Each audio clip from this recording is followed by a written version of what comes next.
સુરતના સરથાણા વિસ્તારમાં આવેલી એક સાબુ બનાવવાની યુનિટમાં આજે સવારે આગ લાગતા ભયંકર ધડાકો સર્જાયો, જેમાં યુનિટ માલિકના સહિત 2 લોકો ગંભીર રીતે દાઝ્યા છે. કેમિકલથી ભરેલા ડ્રમમાં આગ લાગતા થયેલા ધડાકાથી વિસ્તારમાં અફરાતફરીનું વાતાવરણ સર્જાયું છે.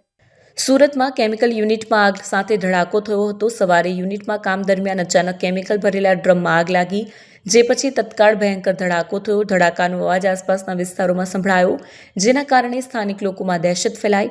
આગ અને ધડાકામાં યુનિટના માલિક અને એક કર્મચારી ગંભીર રીતે દાઝ્યા. બંનેને તરત હોસ્પિટલમાં દાખલ કરવામાં આવ્યા છે, જ્યાં તેમની હાલત ગંભીર જણાવાઈ રહી છે.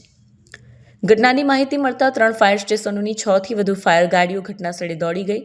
ફાયર અધિકારીઓ જણાવ્યું હતું કે કેમિકલ યુનિટમાં સલામતીના પગલાઓનું પુનરાવર્તન કરવામાં આવ્યું હતું, છતાં અકસ્માત થયો. સ્થળે પોલીસ ટીમ પણ પહોંચી છે અને આગ લાગવાના કારણોની તપાસ ચાલી રહી છે.